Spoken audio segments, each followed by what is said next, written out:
Welcome to the Wisdom Jacob's Ladder. My name is Jacob Cooper, host of the Wisdom Jacob's Ladder podcast, and best-selling author of Life After Breath, and my latest release, The Wisdom Jacob's Ladder. Here on my channel, we talk all things higher consciousness and higher awareness. We bring on great guests, and I give my own segments on the channel. So if you're new here, you're wanting to climb the ladder and continue to ascend, please make sure to check out the channel and hit that subscribe button and bell notification icon so you can be up to date with interviews coming your way each week. Today's guest is my friend, colleague, and fellow near-death experiencer, Anastasia Moellering. Anastasia is a near-death experiencer. She also, during the course of our conversation, will share a phenomenon called her shared death experience that she had. She's a fellow Reiki practitioner and master, runs a beautiful spiritual studio, has entrepreneurial work, is a social media, influencer and star. So Anastasia is going to really, dive deep into a lot of her passions, her stories, her experiences. And I'm so excited to have her here on my channel. So without further ado, let's bring on Anastasia. Anastasia Moellering, thank you for being my honored guest here on the Wisdom of Jacob's Ladder. For those viewers who don't know, we go way back and we're both fellow NDEers.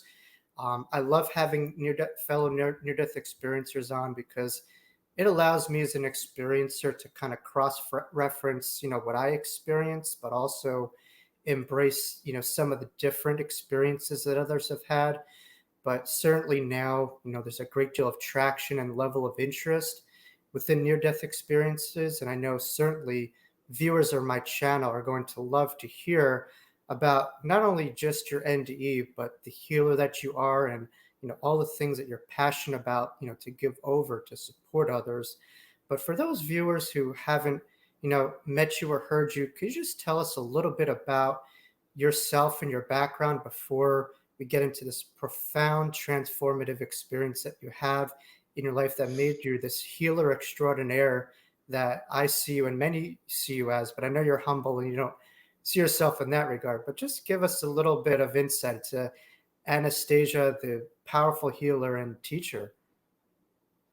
Well, thank you. And thank you so much for having me on your channel. I have been looking forward to this conversation because, like you said, we do go back and our stories overlap, but are, as all NDEs, very distinctly different.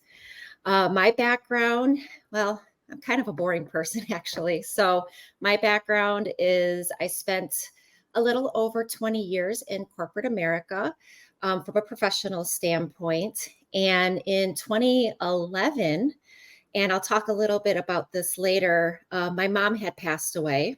And following that, I had a really profound experience with that passing, which unbeknownst to me at the time was leading me towards the healing arts. And through just a series of synchronicities, I ended up taking a Reiki 1 training class, had a transformative experience, which led me to going on to 2, to 3, and then eventually to become a Reiki master teacher.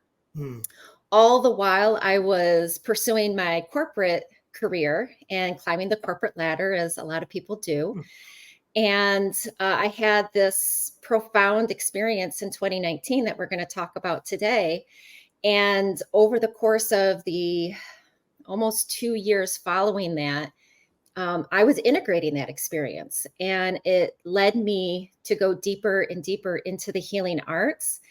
And like many NDEers out there, it moved me away from the corporate world. And I eventually resigned as a vice president of marketing from the corporate America. So I like to say I retired, which, is a little tongue in cheek because I was in my early 40s at the time. But I then just went headfirst into, I have a studio in the suburbs of Chicago, and we focus solely on holistic healing. And I still, to this day, have been integrating that experience that I had in 2019. And I'll tell you,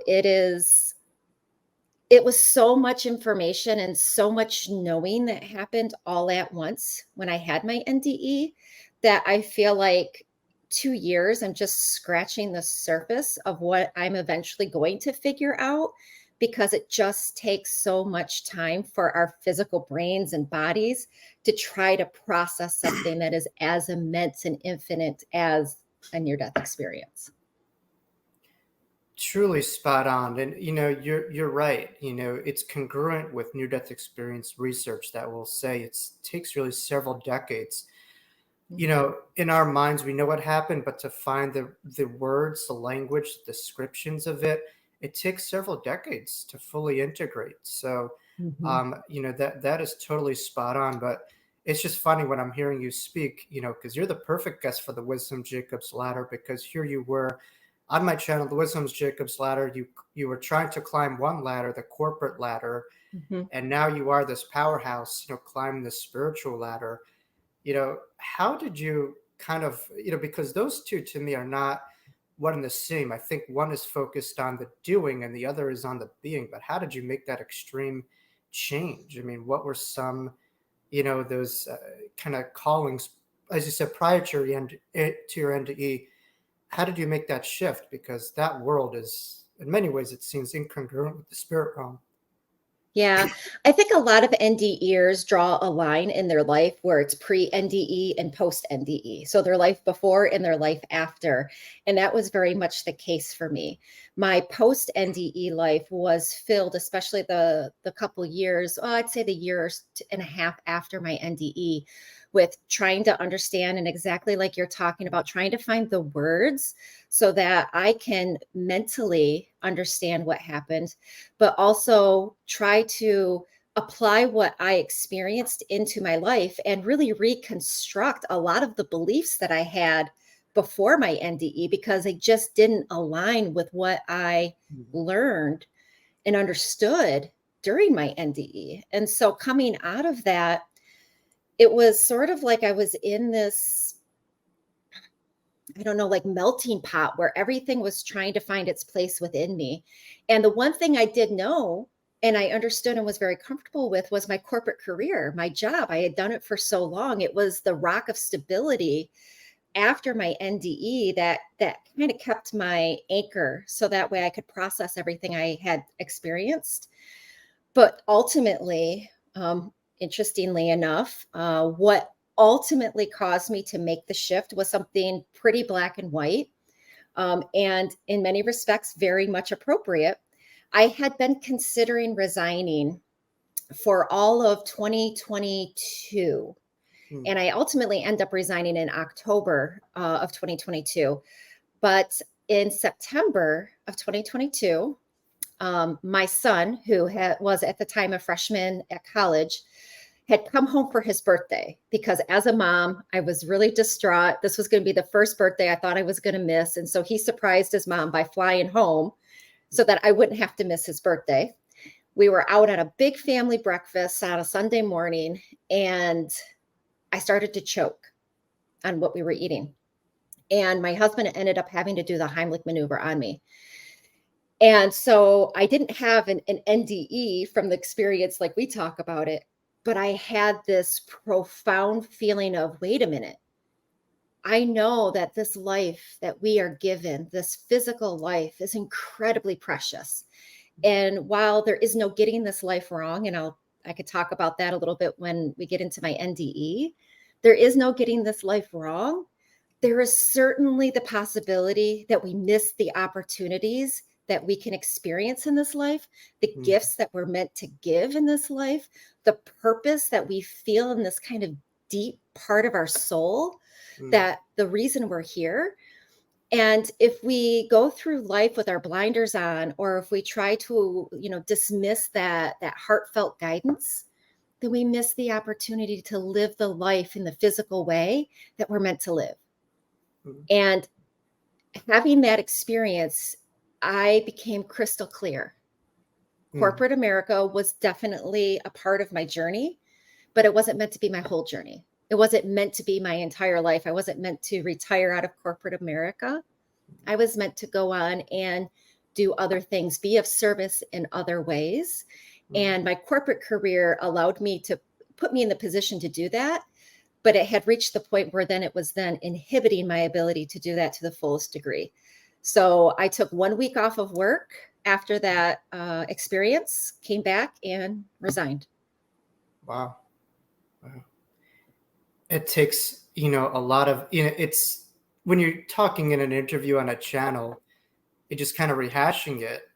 I'm sure it's a lot easier to talk than actually when you're actually in that moment. But it seems from what you're saying that, the currency of love and experiences and moments that we have, in this lifetime is the ultimate currency. And money and corporate America or a job will come and go. But this time, this window in this life is so precious and so unique that was the currency that you really decided to focus your energy on, rather than just, being, just abstaining from, that in a way, or being limited by these moments because they come and go so quickly if we're not fully present in our lives. So I think it was very empowering and bold and courageous of you to make that leap of faith. When you get into a position where you start to realize that there's more to who we are than our physical body, then you begin to know how to translate that language of that part of Mhm. yourself. I call it the soul. Some people don't like that term, but I haven't really found a better word for it than the soul. Right. And so when you realize what the soul's voice is like, which we can also call intuition, then you understand that when your soul and your intuition is speaking to you, it is the most trustworthy voice, the Mhm. most trustworthy mentor, companion, guide that you can possibly have. And so while every part of me, from a physical standpoint, went, I have a son that's going into college, 3 other kids, mortgage bills, the things that we all have. But yet there was this really powerful inner soul voice that told me, no, all of that will work itself out. It may not be easy because I may have gone a little too long without listening to that voice, and I might Mhm. have to get something straightened out in order to really live and flourish. But in the end, the alternative would be far more painful to resist and deny that soul voice that was within me. Wow. It's like that saying, once I find peace, everything will work itself out, which is Mhm. very incongruent with our reality that says, I'll find peace once I work out all these boxes, and so it goes against all logic. When you follow that inner voice, things, work out, and it may not be in the moment, but long term, looking back in it, you're like, wow, thank God Mhm. I listened to that, gut feeling versus my fears or my logic or Mhm. playing what others have told me to do. And now I'm playing the game and I'm changing the game just as you're doing. Now, I know we connect not only as Reiki practitioners, but, near-death experiencers. What I'm amazed with you, and I know we met, through a near-death experience channel that we were on, and we were on a panel together. That's how we met, Mhm. along with Jeff Olson and a couple others. But I am celebrating right now my 30th anniversary, this Mhm. month of September of my near-death experience. And for myself, it has taken, I'm still processing it after, 3 decades and still learning new things. The events haven't changed, but my ability to articulate it, to really extract different angles, of it and make sense of it in this reality, every day is something different. Yours, as you said, was fairly recent. Could you tell us when you had your NDE, and if you're comfortable, like maybe like discuss a little bit of the events that transpired within that near-death experience that you had, because I know viewers will really, love to hear, and I'm sure be inspired by your story, and where you are today. Mhm. Yeah, I'd be happy to. My NDE happened, like you said, not too long ago in the grand scheme of it. It was December of 2019, and I had gone in for a fairly invasive dental procedure. And during the dental procedure, they provided me with nitrous oxide to help with the procedure. And now I've talked a lot about the entire experience, and I do want to preface a couple things before I go into some of the things that I experienced in the learning. I think it's really important for anybody who hears my story or any NDE's story, that it is our personal experience. And we experience that with so much truth and clarity that when we talk about it, we can sometimes talk about it as if it's an ultimate truth. And because it is for us. I mean, I know you understand that as an NDE, nobody can take away from the knowing that you gained in that experience. And I feel the same way for myself as well. But I also want to caution that listening to this, although I'm speaking about it almost as if it is an ultimate truth, just please keep in mind that it is my truth. And I acknowledge that it may not align with somebody else's truth. And I simply want to share my experience because it was profound. And if it helps somebody else, then I think it was worth it. So with all of that being said, I had gone in for this procedure and received nitrous oxide. Now, I do want to also say that I was not hooked up to any type of medical monitoring device. And there is a line between NDE and I think there's another term, a spiritually transformative experience. Yes. And my story can really straddle either one. I'll talk, if you'd like, a little bit later about why I call it an NDE, but I do want to preface that I wasn't connected to anything that, monitored my heart or declared me dead, so to speak, clinically. As I was receiving this nitrous oxide, I started to get this really intense pressure in my body. And having never received it before, I didn't know if this was normal, if I should be alarmed, should I wait it out, should I, get the dentist's attention. Ultimately, over a period of what I think was about a minute, maybe minute and a half, this pressure continued to build. And it built to the point to where it became very, very worrisome. And I was about ready to get the dentist's attention when all of a sudden it was as if I just sprung out of my body like a pop. And I was no longer in my body. And I have no recollection of going from my body to the ceiling.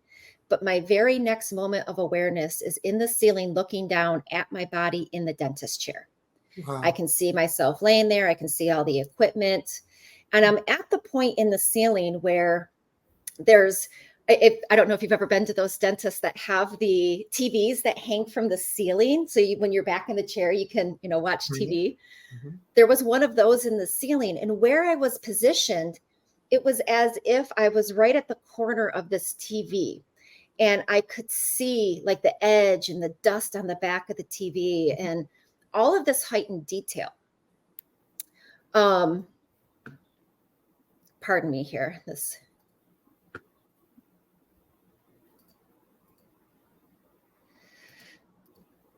So I could see all of this really intense detail, and I'm looking down at my body, and the first thought, and I say thought very loosely because thought there is not the same as the way we think mentally here. It was more of a knowing. I went, what am I doing up here?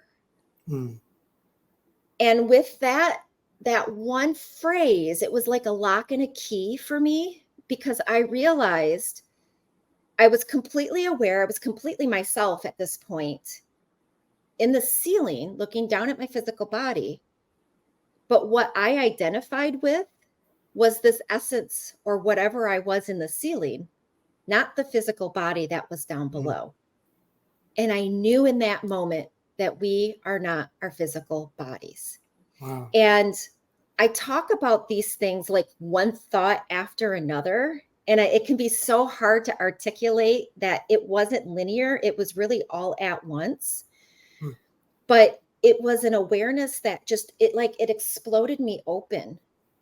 And I flip upside down in the ceiling, which I don't even know what it is of me that flips, because I don't know what I was in the ceiling. I'll just call it the soul, because I think that's the best way to describe it.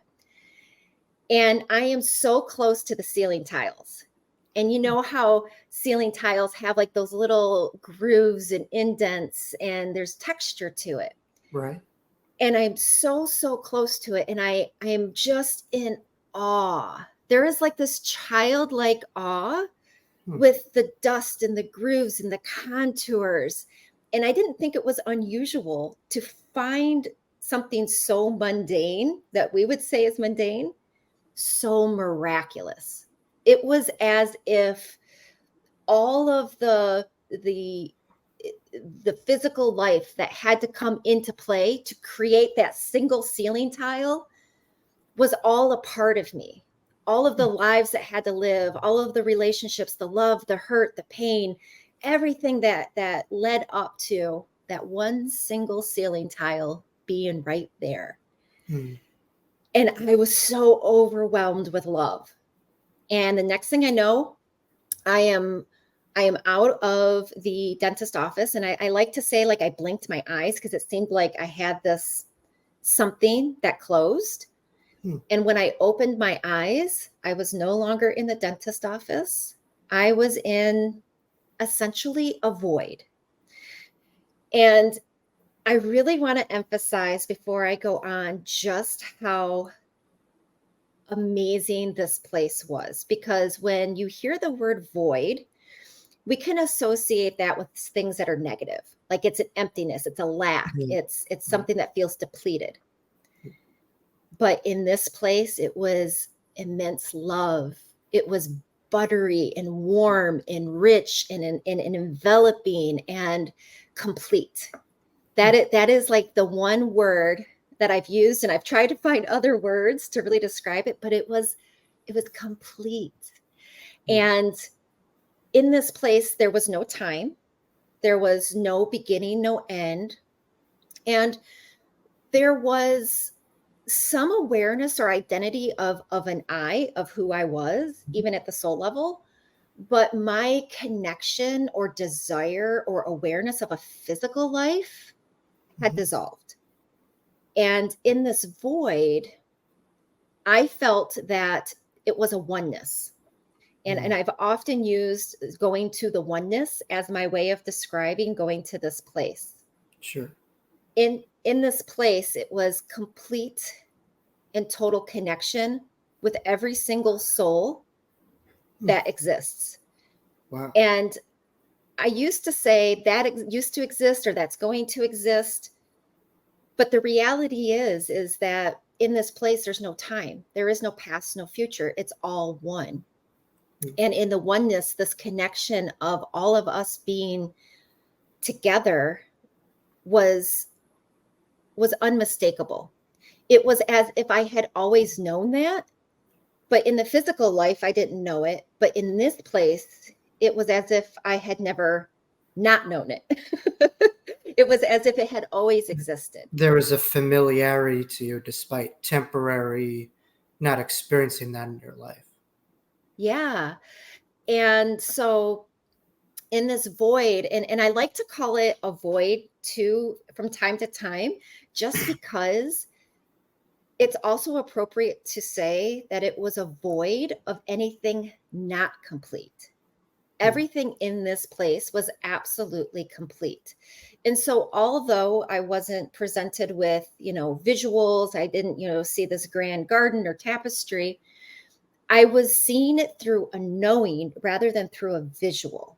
It was as if my understanding was expanding rapidly. The knowing that I had and who I was as a soul was expanding into this knowing.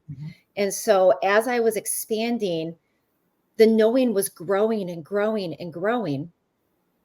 And one of the most really profound things that after coming back, I've been able to articulate a little bit is there was not a way for me to ask a question. So as I was expanding into this knowing and I was getting all of this information that I'm still trying to process today, there was no way for me to go, so what's the purpose of life? All I could do was be curious. And the best way I can explain this phenomenon that I experienced is that it was impossible to ask a question there because that would infer that there's something unknown or not answered. All I could do was more inquire with curiosity about something, and I would expand into it and then instantly know it. So my curiosity became this really powerful tool of expansion into the knowing that I was curious about into this space. And so as I'm expanding, it is pure bliss, pure love. Mm. And I always find it so cliche to say this, but I have not found a better way to say this. It was as if I could see through the eyes of every single soul in every single lifetime I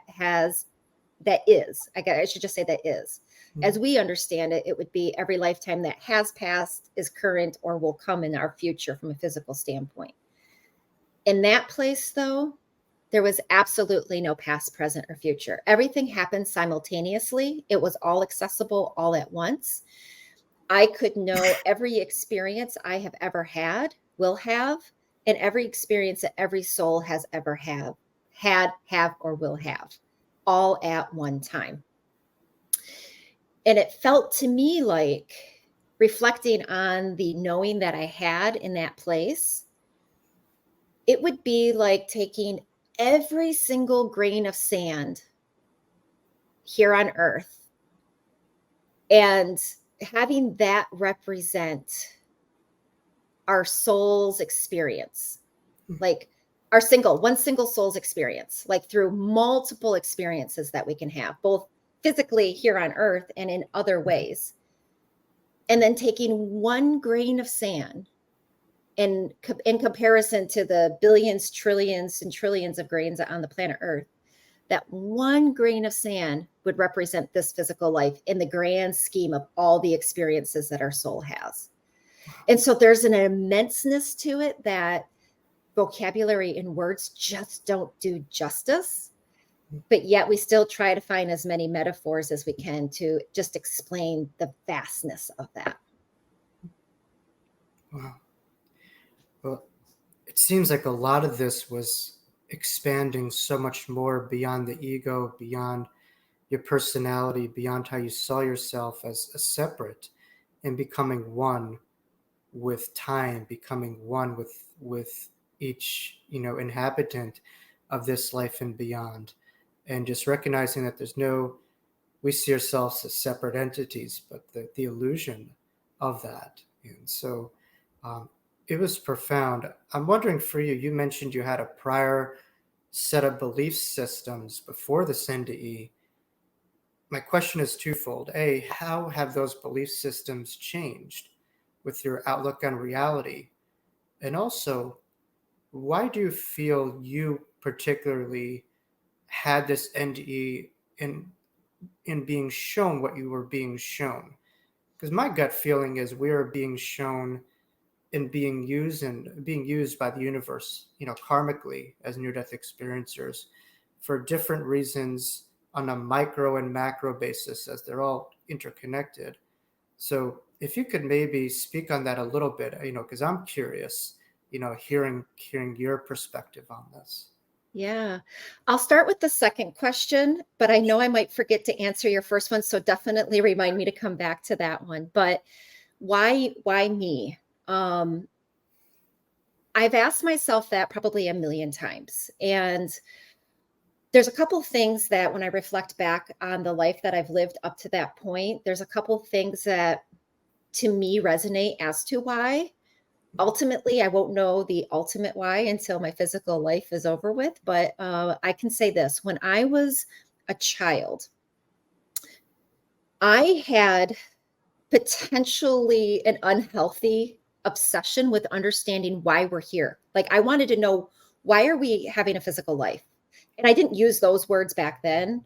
I would just say, why are we here? We're all going to die anyways. Like, what's the point of life? Like, there's no meaning if every day you get up, you go to work, you pay your bills, you go to sleep, you do it again. Right. It just had this level of monotony and mundaneness that didn't align with something that I felt within me that seemed so much bigger and profound. But as a child, I didn't have enough intellectual capacity or wisdom to understand that urge to understand the why was a deeper calling for my soul to understand a why later on in life. And so I believe the answers that I got in my experience, because I came back with what I felt was an indisputable, undeniable, again, my ultimate truth as to why we're here in a physical life. And I feel like I got that answer of all the things that I could bring back, that infinite knowledge that but any NDEer can talk about, connected to. There's only so much you can bring back into the physical mind. And the why we're in a physical body was the one thing that was so crystal clear, so pronounced, so undeniable for me, that it set into motion all the things then that I have experienced since then. The other piece to the puzzle of the why, and I don't know that it's necessarily a cause and effect type of why, but when my mom passed in 2011, and I had this just immense experience that I had no idea. I didn't even know what to search for or research at the time, because I had no terminology, no access to any of this information like we do now. I believe I stepped over from the physical to the other side when my mom passed. I had a momentary crossing with her. And what I experienced in my NDE now confirms that there is an experience that we have when we are outside of our body that is so very different than what we call physical life. It's a bliss, a love, a comfort, a sensation that even the greatest love that we can experience in this physical life pales in comparison to the drop of experience on the other side. And so I believe when I had that momentary experience with my mother, I somehow opened a door that I put a foot in. And so the next instance where I had the conditions that allowed me to come out of my body, I did. And I know that might sound a little bit woo-woo, and I do kind of acknowledge that, but lack of words really do kind of come into play here. It's hard to define exactly what that experience was with my mom. But I do know without a doubt that when you cross over and when you have an experience of the other side, you can have your foot in that door for the rest of your physical life. I don't think that door ever closes. And actually, I don't think the door is ever closed for anybody. I think it's a matter of awareness. And part of sharing these NDE stories and the people sharing them, it's beginning to create a collective awareness of the fact that we are so much more than our physical bodies. And through that awareness, knowing that we are, then people can begin to tap into that soul language within ourselves, begin to follow their intuition, which is going to lead them to the things that ultimately they want to experience in this life, move them away from resistance, move them away from disconnection, depression, all the things that we experience when we don't feel connected, and move us into that state of accessing the bliss, the oneness, the infinite wisdom that our soul is already one with. Wow. And, it doesn't sound woo to me as a therapist and someone who really studies these things. I think the phenomenon, that you're describing, occurs to so many people who may be unsure of it, but the phenomenon is really called a shared death experience, which happens a lot commonly with pets. When pets are, and I know that's one of the hardest losses that one can endure.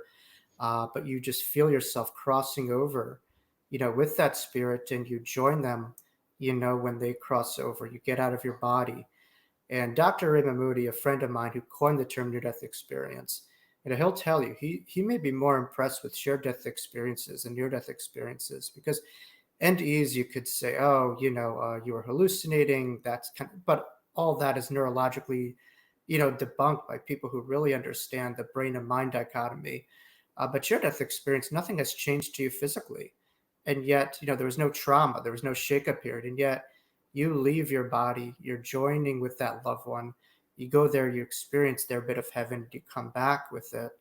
But it is a lot more common than you would think, because when you think about it, a part of your soul is so connected, to that other soul. That's why, you see when spouses, pass, it's common for one spouse or one family member to paths cross over a couple of days after them, because they're so connected here and there.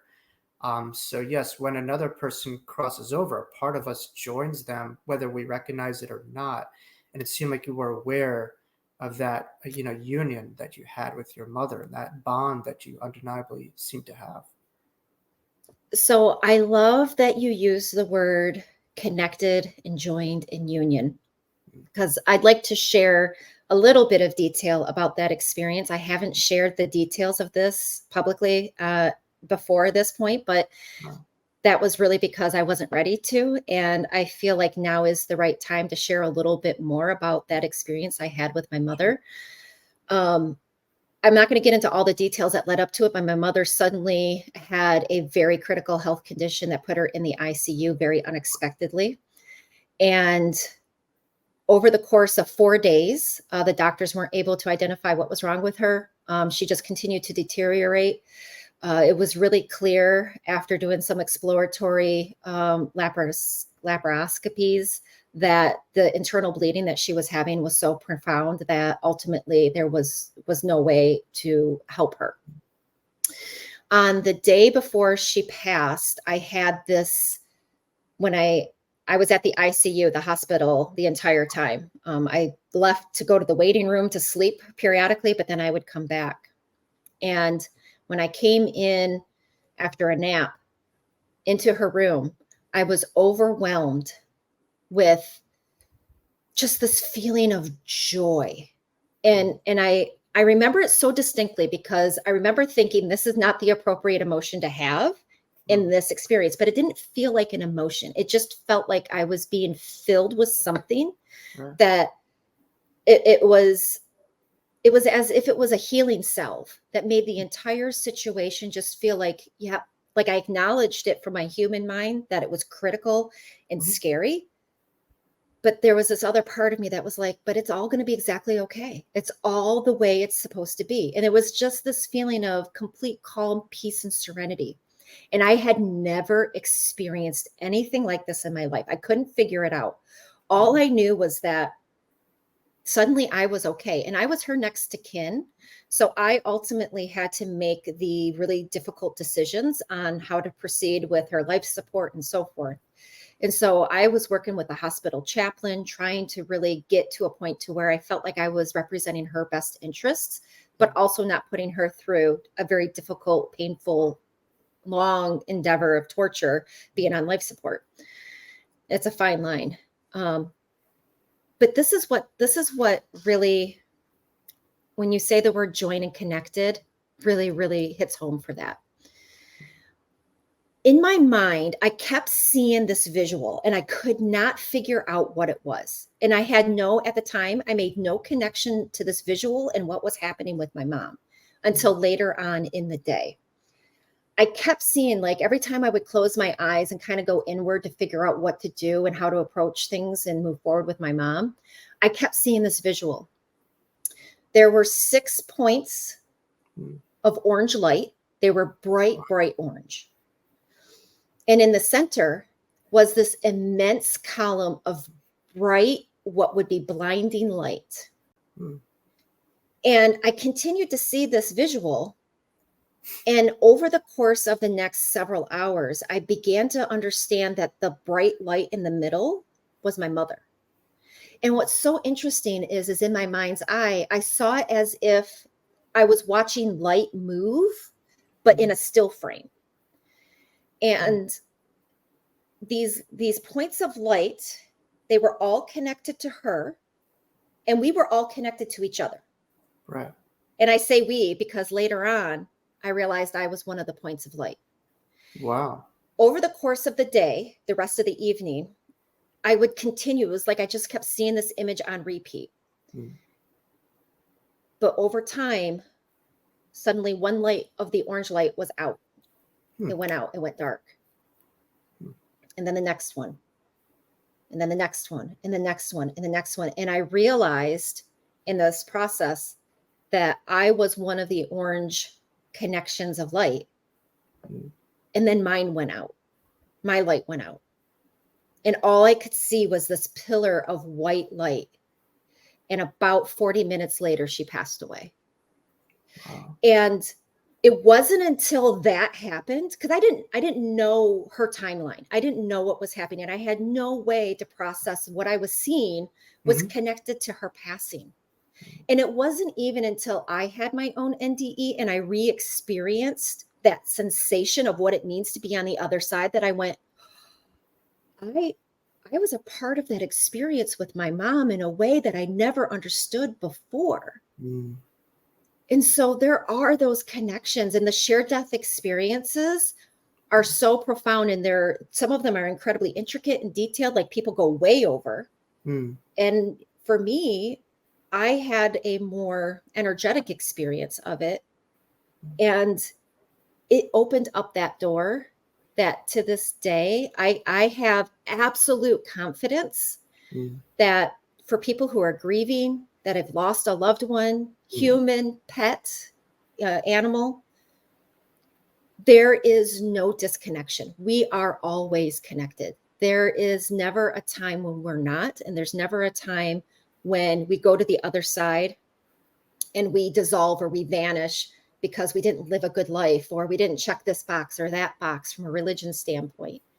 We all go to the same place. We all go back to this oneness where we come back together, but in a way that is beyond our physical understanding. It's a way that's completely encapsulated with love.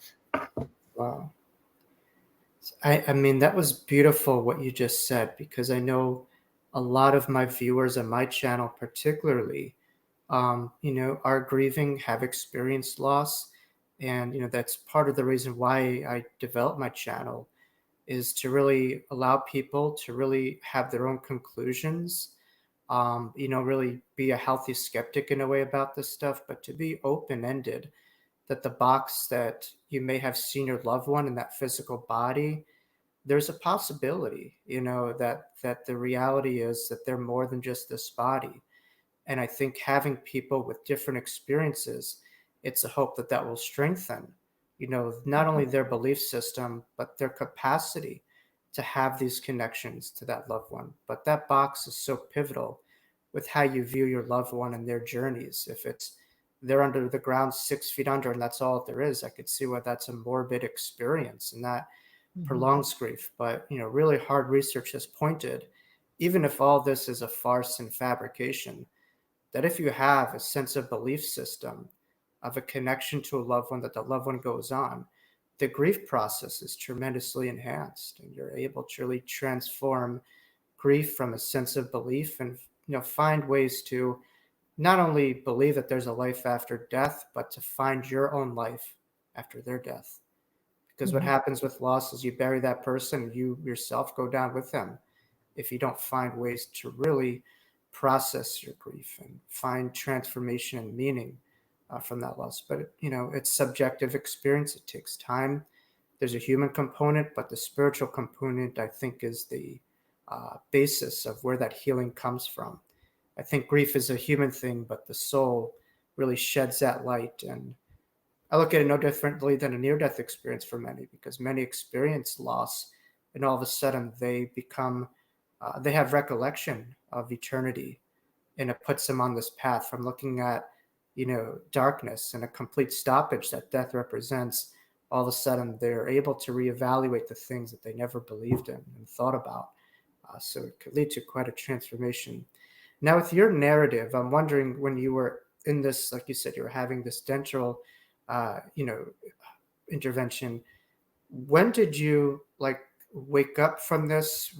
When did you recognize, hey, this is like something? Like, how did you know what this was? Because again, climbing up in the ladder of heaven, coming down the rungs of the ladder back to the earth. Like, how did you come with this kind of foresight to say this is something, real? Like, Mhm. when did it all kind of click for you? So at some point, I snapped back into my physical body, Uh, and I remember the moment that I realized that I had opened my physical eyes. I mm, had opened my physical eyes, and I was in the dentist office, and I remember just this immediate of no, no, no, no, no, no, no, no. I want to go back. Like there was this yeah, right. not a panic because I was just so centered and calm, but just this desire. Like I remember grasping, trying so hard to hold on to whatever it was that I was connected to when I was on the other side. And slowly, like the grains of sand just slipping through the fingers, that connection started to just dissolve away. And as it was dissolving, there was a very, very, very clear just knowing that I was able to hold on to. And that knowing is that our bodies are just a physical sensory tool, including our brains. Everything that we think and the things that we think we know is a product of our physical biology.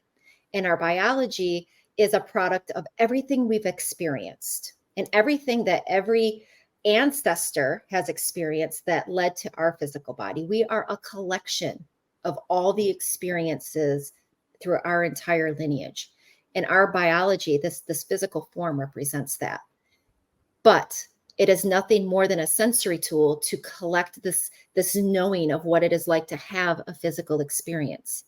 And who we are as a soul is completely separate and beyond words compared to the physical body. And so I like to describe it as if our soul comes to a physical body to learn how to drive a physical body. Right. But the physical body doesn't realize there's a soul in the driver's seat. It's just driving in an autonomous mode. Like all of our actions and reactions that we have is all our physical body just doing whatever it can to keep us safe, but also to help us pursue things that we think we'll enjoy. That's the nature of the physical. But when we can reach a point where we have an experience that we can go, wait a minute, there's a part of us that isn't, I'm happy because I got a promotion, or I'm sad because, the neighbor ran over my mailbox. That there is a being part of us that when we can tap into that and hear that language, then our physical body can go, oh, I don't have to drive autonomously anymore. There is somebody in the driver's seat. And we can then allow our souls to basically become very purposeful in taking our physical experience into the directions that align with the reason why our soul wanted to be here to begin with. And so the more we can spend that time opening up the door and allowing ourselves to experience our soul selves, the more that we give our physical body the knowing, the new learnings of what it means to live a life that's purposefully and soul filled, which ultimately is the one that's filled with peace, love, and joy. Yeah. It seems like that was a lesson that you had to experience and endure from a life emphasized on doing to now. The rubber is meeting the road, and you're an alpha female, you're a go-getter, but you're very focused on the being in your work. It's about the substance. And it seems to be about, giving over what you've had in little bits and pieces, dribs and drabs to people in different ways. Could you talk a little bit about your current life right now and some of the ways that you're trying, because I'm a big follower of you. I know we don't like that word social media influencer, but I just say you're a luminary who uses the current technology that we have, in reach, which I think is a beautiful thing. But talk a little bit about your life right now, because you are just a beacon of insight. You have so much passion, and it seems like that passion regenerates itself versus in the corporate world, it leads to burnout. So talk a little bit about your life personally, professionally today, and some of the things that, keep you going. What's Anastasia doing today? How much time do we have? No, I'm kidding. I will say the one thing that is completely different from my corporate world to today is I have let go of resistance. So when I hear that soul urging and when I feel that intuitive feeling, I follow it.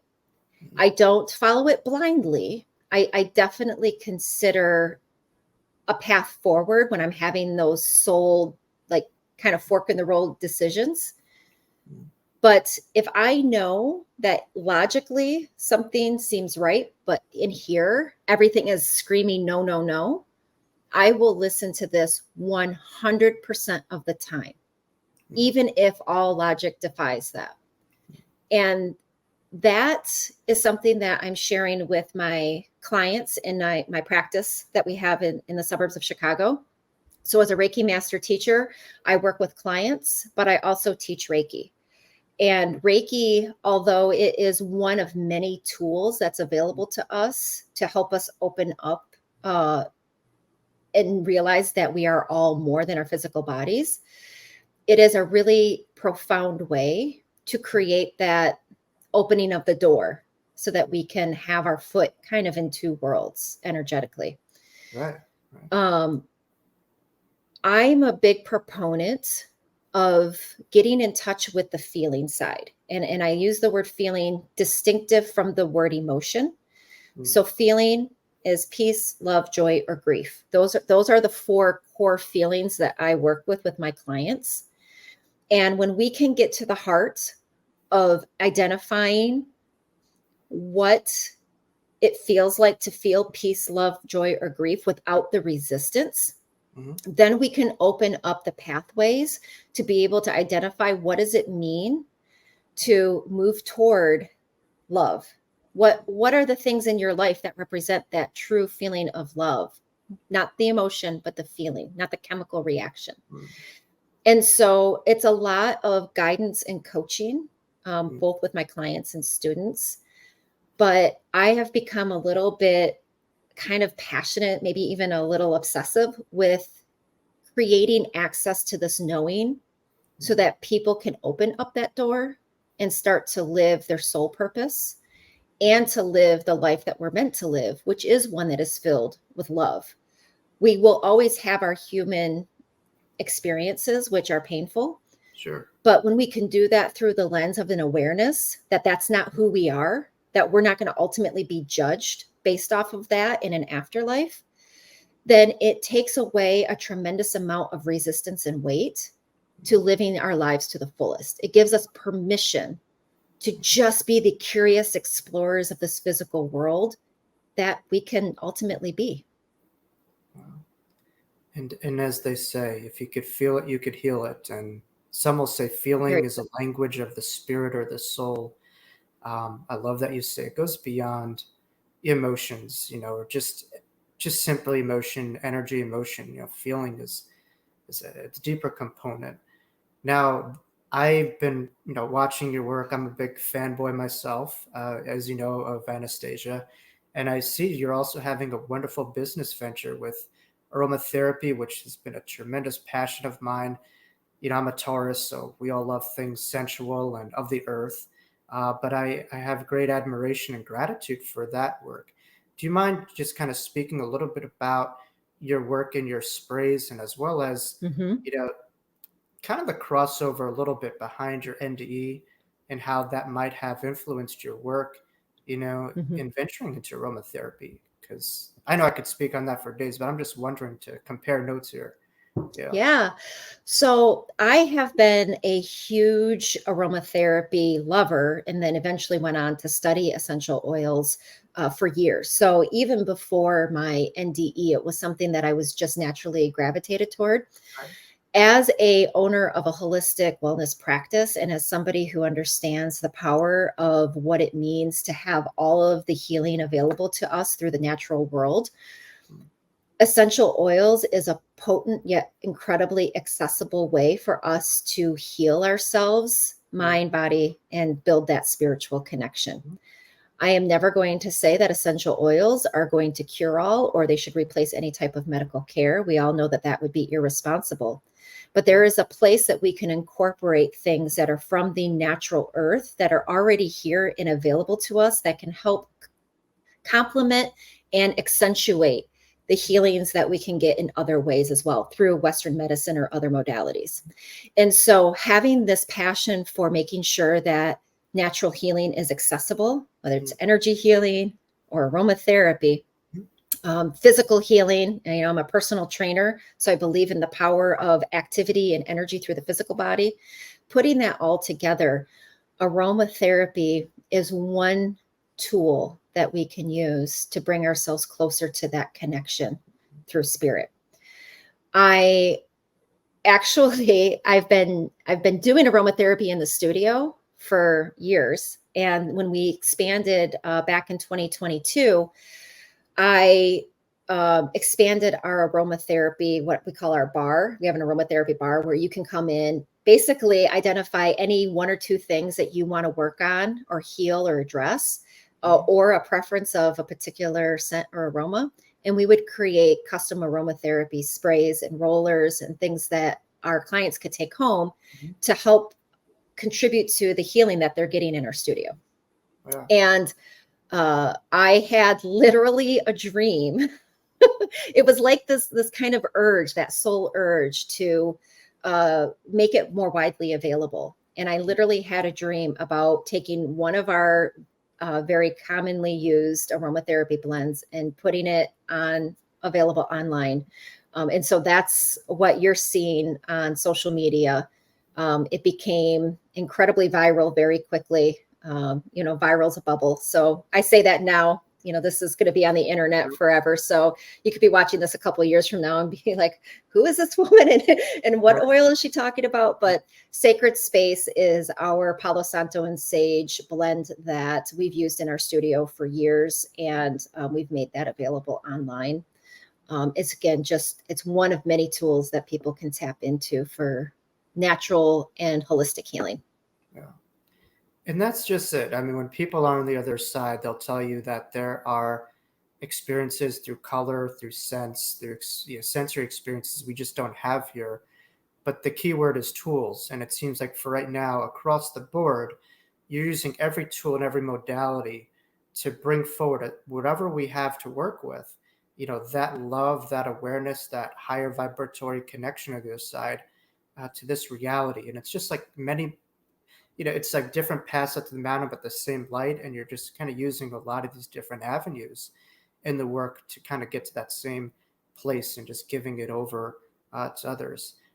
Anastasia, I thank you tremendously for all the work that you're doing.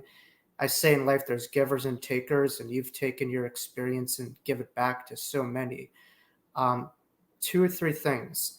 Any last, kind of words of wisdom that you may have?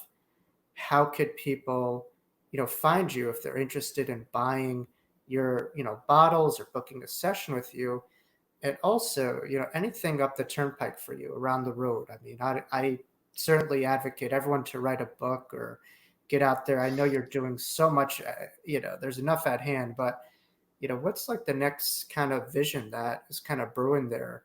Because I feel some wood burning going on right now, but maybe that's just me, Yeah. So our website is thehealingheart.com. And people are welcome to they can browse our catalog of aromatherapy products on there that we have available online.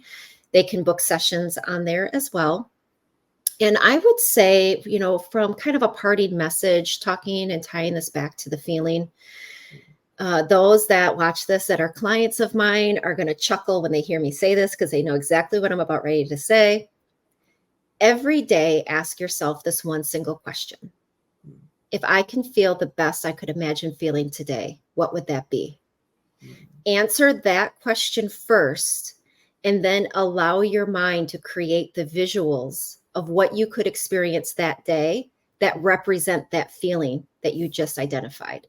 If you can go about your day-to-day life in that way, which is often the opposite of what we do. We often search for the ideas and the things to do that are going to create, hopefully, a feeling that we may or may not even know we want to have. But start with that question first, and then go through the course of your day and just check back. Does this activity, this thought, this interaction, is this the feeling that I identified that I want to feel today?